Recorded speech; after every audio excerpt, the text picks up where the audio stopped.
नमस्ते भारत, आप देख रहे हैं WH न्यूज़ व IBM TV9 में विजय खवसे।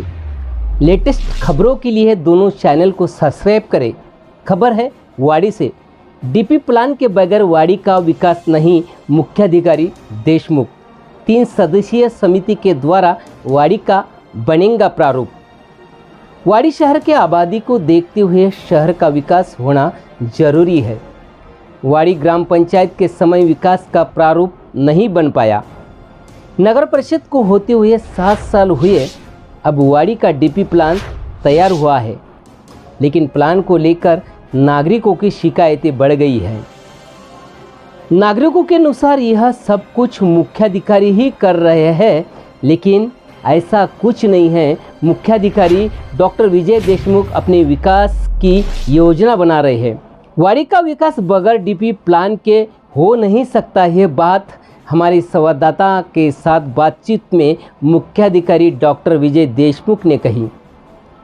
उन्होंने बताया कि महाराष्ट्र प्रादेशिक नियोजन और नगर रचना अधिनियम 1966 के धारा 28(2) के तहत नियोजन समिति सदस्य का चयन करने का आदेश संचालक सुधाकर नांगगुरे ने दिए। उनके आदेश के अनुसार मुंजे सेवानिवृत्त संचालक नगर रचना, श्रीमती अभ्यंकर सेवानिवृत्त सहायक संचालक नगर रचना व श्री कापसे सहयोगी प्राध्यापक Visvesvaraya institute of technology Nagpur का चयन किया गया है। इस कमेटी में नगर परिषद प्रशासक भी होंगे। नगर रचना विभाग ने 7 अप्रैल को पत्र देकर शिकायतकर्ताओं की वकालत लेने की अपील की गई। नगर रचना विभाग के आदेश का पालन करते हुए मुख्याधिकारी डॉक्टर विजय देशमुख ने शिकायतकर्ताओं को 25 अप्रैल से 30 अप्रैल तक वकालत के लिए बुलाया गया। नागरिकों में भ्रम हुआ कि DP प्लान को लेकर मुख्याधिकारी ही हस्तक्षेप कर रहे हैं, लेकिन मुख्याधिकारी कतई हस्तक्षेप नहीं कर रहे हैं। 325 के करीब लोगों की शिकायत पर वकालत 30 अप्रैल तक चल रही है। वाड़ी शहर जब से बसा तब से DP प्लान नहीं बनाने से विकास नहीं हो सका।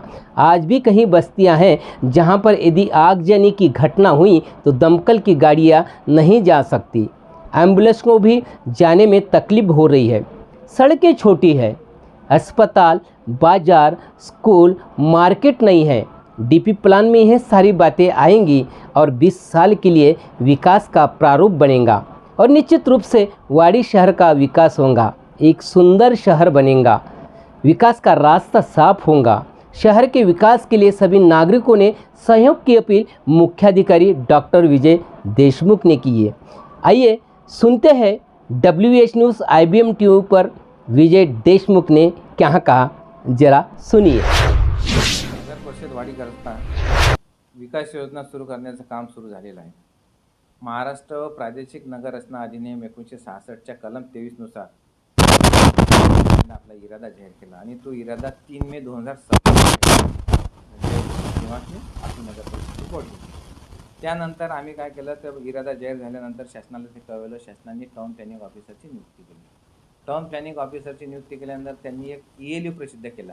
ELU म्हणजे एक्झिस्टिंग प्लॅन यूज जो असतो त्यांचा तो प्रसिद्ध केला।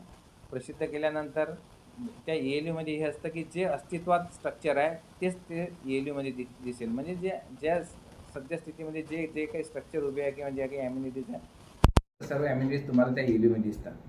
त्यानंतर ELU आपला मंजूर झाल्यानंतर PLU ची सुरुवात झाली। PLU आपला जेव्हा पब्लिश झाला तो एक MRTP ॲक्ट मध्ये एक अशी तरतूद असते की ज्या दिवशी आपला इरादा जाहीर होतो त्या इरादा जाहीर झाल्यापासून 2 वर्षात आपल्याला डेव्हलपमेंट प्लॅन पूर्ण करायचा असतो।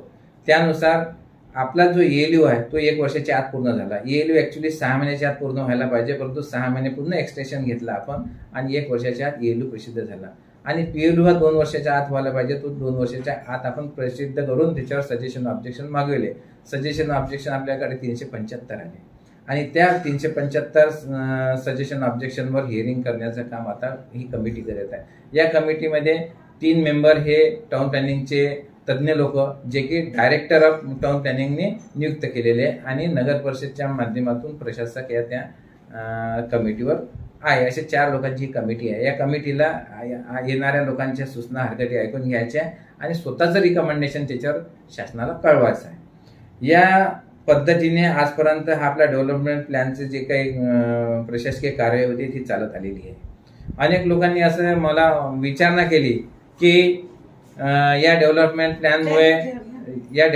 प्लॅनमुळे नागरिकांचं फार मोठ्या प्रमाणात नुकसान होईल. जे 6 मीटरचे रस्ते आहेत ते तुम्ही 9 मीटर केले, 9 मीटरचे रस्ते 12 मीटर केले किंवा अनेक लोकांच्या खासगी जागेवर रिझर्वेशन टाकले आणि यामुळे शहराचं नुकसान होईल. परंतु यामध्ये काही तथ्य नाही.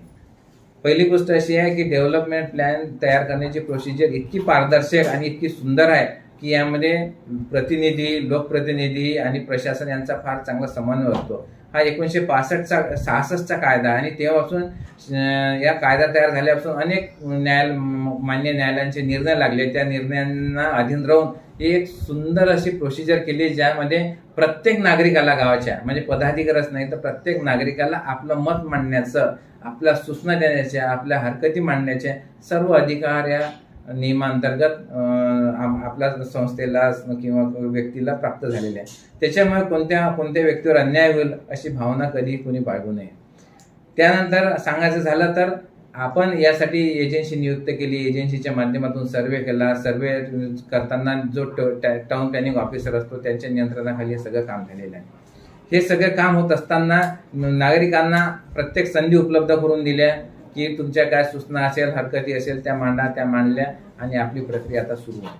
अनेक लोकांनी असं म्हटलं की प्रशासकीय अधिकारी म्हणून ज्या मॅडम आहे प्रशासक त्यांना राहता जर बॉडी असती तर अधिक लोकांचा समन्वय याच्यामध्ये वाढला असता, लोकांचं प्रतिनिधित्व वाढलं असतं. परंतु अशी गोष्ट आहे की त्या महाराष्ट्र MRTP ॲक्टमध्येच अशी तरतूद आहे किंवा आमच्या MMC ॲक्टमध्ये अशी तरतूद आहे की कोणती नगर परिषद स्थापन झाल्यानंतर 3 वर्षाच्या तुम्हाला डेव्हलपमेंट प्लॅन तयार करायचा आहे आणि त्या उद्देशाने आपण हे केलेलं आहे. परंतु अनाशी आता अशी गोष्ट आहे की आता आपल्या इथे बॉडी नाही परंतु त्या बॉडीचं नेतृत्व करणारे प्रशासक आहे. त्यामुळे बॉडीला जे काही अधिकार प्राप्त होतात ते प्रशासक यांना प्राप्त झालेले आहे आणि त्या माध्यमातूनच ही प्रक्रिया सुरू आहे. काही लोकांचं असं म्हणणं होतं की प्रशासक इथं आलेले नाही, परंतु मॅडमला याच्याबद्दल प्रशासनाद्वारे सूचना दिलेली होती. परंतु यदा कदाचित त्यामध्ये काही त्रुट्या असतील तर ते मी मॅडमला स्वतः जाऊन भेटलो आणि मॅडमला सांगितलं की म्हटलं प्रशासकीय कारणास्तव जर आपल्याकडे सूचना आली नसेल, परंतु मी TPOला विचारलं तर टाउन प्लॅनिंग ऑफिसरने सांगितलं की मॅडमला मी पत्र दिलेलं आहे. परंतु मॅडमला पत्र भेटलं हे मान्य आहे आणि मॅडमच्या जे काही समजा काही प्रश्न होते तर मी त्या मॅडमला स्वतः भेटलो. त्यांना ज्या काही इथल्या अडीअडचणी होत्या त्या मांडल्या आणि मॅडमचं समाधान झालेलं आहे. आता म्हणण्याचा उद्देश अजून एक असा आहे की आता ही जी प्लॅनिंग कमिटी आहे 4 लोकांची, याच्यामध्ये प्रशासक म्हणून मॅडम सुद्धा आहे. तर ह्या 4 लोकांचा अहवाल हा नगर परिषद समोर जातो, परंतु नगर परिषदच्या माध्यमातून इथे प्रशासक आहे तर अल्टिमेटली तो सगळा अहवाल प्रशासक मॅडमकडेच जाणार आणि त्या अहवालावर प्रशासक मॅडमना निर्णय घ्यायचा आहे. त्याच्यामुळे असं आपण जे म्हणतो की प्रशासकीय अधिकारी म्हणून मॅडम उपस्थित नाही, परंतु त्याबद्दल काही फारसं वावगं मांडून घ्यायचं नाही, कारण की हा अहवाल मॅडमच्या समोर जाणार आणि मॅडम याच्यावर निर्णय घेतील जे काही लोकांच्या भावना जाणून. त्याच्यामुळे इथे कोणाला संधी दिलेली नाही, हा भाग नाही. नागरिकांना त्यांची संधी दिलेली आहे आणि ही एक पारदर्शक पद्धतीने आणि नियमांना धरून प्रक्रिया सुरू आहे. जो आता सध्या DP प्लॅन तयार झालेला आहे हाच राहणार की यामध्ये काही बदल होण्याची शक्यता आहे का? आता बघा, आपला ड्राफ्ट डेव्हलपमेंट प्लॅन जो आहे हा झालेला आहे 4 मार्च 2020ला. आपला डेव्हलपमेंट प्लॅन 4 मार्च 2020ला झालेला आहे आणि याबद्दल अनेक नागरिकांना अजून म्हणजे ज्ञात नाही की हा प्लॅन आपला ऑलरेडी आपण इम्प्लिमेंटेशन करणं सुरू केलेलं आहे. 2 वर्ष झाले हा डेव्हलपमेंट प्लॅन आपला इम्प्लिमेंट झालेला आहे. त्याच्यामुळे या स्थितीला घाबरण्याचं काहीच कारण नाही. हा आपला म्हणजे MRTP ॲक्टच्या कलम 46 मध्ये असं म्हटलेलं आहे की तुमचा जेव्हा ड्राफ्ट डेव्हलपमेंट प्लॅन ज्या दिवशी पब्लिश होतो त्या दिवसपासूनच त्याचं इम्प्लिमेंटेशन तुम्ही सुरू ठेवा. त्याच्यामुळे त्याचं इम्प्लिमेंटेशन ऑलरेडी ह्या DPचं 2 वर्षापासून आपण करत आलेलं आहोत. सर्वप्रथम कोणत्या मुद्द्यावर नागरिकांचा आक्षेप आलेला आहे? नागरिकांचा आक्षेप असा आहे की जे अरुंद रस्ते आहेत त्यांना तुम्ही रुंद केल्यामुळे अनेक नागरिकांचे घर तुटतील आणि त्याच्यामुळे समस्या निर्माण होईल. तर याच्यामध्ये मला हे सांगायचं आहे की डेव्हलपमेंट प्लॅन हा आपलं 20-25 वर्षाचा आपण समोर ध्येय पकडून करत असतो आणि अनेक लेआउट असे आहे, काही अनधिकृत लेआउट आहे की तिथे तुमचं डिमार्केशनच नाही का 9 मीटर काय की 6 मीटरचा आहे, मग तो डीपी मध्ये दाखवलेला 12 मीटरचा दाखवलेला आहे. परंतु अस्तित्वात आज तो इलिगल लेआउट असल्यामुळे त्याचा कागदोपत्री आपल्याकडे असा अधिकृत डॉक्युमेंट नाही का तिथे तो 9 मीटरचाच रस्ता आहे, त्याच्यामुळे थोडाफार घोळ झालेला आहे. आपल्या जर नव्याने डीपी प्लॅनची जे प्लॅनिंग होऊन राहिलेली आहे त्यामध्ये कोणकोणते असे नागरिकांना मिळाले अशी सवलती आहेत किंवा असं काय काय नियोजन हे त्यामध्ये? बघा, डेव्हलपमेंट प्लॅन हे एक व्हिजन डॉक्युमेंट आहे. शहराचा विकास कोणत्या दृष्टिकोनातून आणि कसा करायचा आणि पुढची येणाऱ्या पिढीला आपण किती चांगल्या सुख सुविधा देता येईल, आपलं शहर बाकी शहराच्या तुलनेत किती सुंदर राहील, लोक आपल्या शहराला एक वेगळ्या व्हिजननं कसं बघेल, यासाठी हे एक प्रतिबिंब आहे आपल्या शहरातील लोकांच्या कल्पनेचं. आणि त्याच्यामुळे प्रत्येक व्यक्तीला असं वाटते की माझ्या शहरात एखादं सुंदर गार्डन असावं, माझ्या शहरामध्ये सुंदर चौक असावे, रस्ते चांगले सुंदर असावे, अजून बाकी काही अम्युनिटीज असाव्या, हॉस्पिटल व्यवस्थित असावं, शाळा असायला पाहिजे, अंगणवाडी असायला पाहिजे, अजून काही ज्या काही मनोरंजनाचे म्हणा, शैक्षणिकदृष्ट्या, धार्मिकदृष्ट्या या सगळ्या गोष्टी असायला पाहिजे. म्हणून त्याच्यामध्ये हा डीपी जो आहे हा उद्देशच तो आहे आपला की जनसामान्यांना, नागरिकांना आपल्या मूलभूत सुख सुविधा आपल्या सर्वांगीण विकासासाठी उपलब्ध व्हावा याचा दृष्टिकोन आहे. ही जी सुनामीच्या ज्या नोटीस इश्यू केल्या ह्या कोणाच्या आदेशावरून करण्यात आल्या? TPO जो असतो टाउन प्लॅनिंग ऑफिसर, जो की ADTP आहे, त्यांनी सीओना पत्र दिलं की तुम्ही या तारखेला सुनामी लावा आणि लोकांना नोटीस इश्यू करा. तर नगर परिषदच्या माध्यमातून जे नोटीस इश्यू करतो तो CO करतो. सर, वाडी शहर हा ट्रान्सपोर्ट हब असल्यामुळे इथे जास्त प्रमाणात कमर्शियल एरिया म्हणजे ट्रान्सपोर्ट हब आहे. तर आपण या डीपी प्लॅनच्या माध्यमातून ट्रान्सपोर्ट हब इथून हलवायचा प्रयत्न करून राहिलोय का, म्हणजे वडदामना साईडला कुठे जागा बघून वगैरे?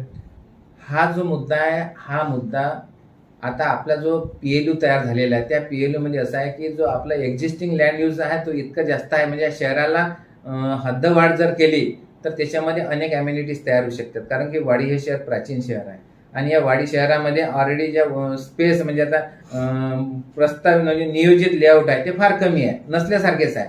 म्हणजे आपल्या अनेक ज्या जागा आहेत त्या जागा युटिलाइज झालेल्या आहेत आणि जो भविष्यात जो स्कोप जास्त असायला पाहिजे लेआउटला, बिल्डिंगला, तो फार कमी आहे. कारण आता भविष्यात आपल्याला हद्दवाढ करावीच लागेल आणि हद्दवाढ जर केली तर ज्या ट्रांसपोर्टेशन हब म्हणा किंवा अजून बाकीच्या गोष्टी त्याच्यासाठी मुबलक जागा मिळेल. सुना है आपने मुख्याधिकारी डॉक्टर विजय देशमुख ने क्या कहा? तो बस WH न्यूज़ और IBM TV 9 भी अपील करता है कि वाड़ी का यदि विकास करना है तो वाड़ी DP प्लान भी ज़रूर है. तो नागरिकों से अपील है, आपकी शिकायतें अवश्य करें, लेकिन भविष्य में वाड़ी का विकास भी होना चाहिए. इसके और भी नेताओं ने, सामाजिक संगठनों ने और नागरिकों ने ध्यान देना चाहिए. तो आप देखते रहिए WH न्यूज़ IBM TV. हमारे चैनल को लाइक करें, सब्सक्राइब करें, हाँ बेल आइकन दबाना ना भूलें. धन्यवाद.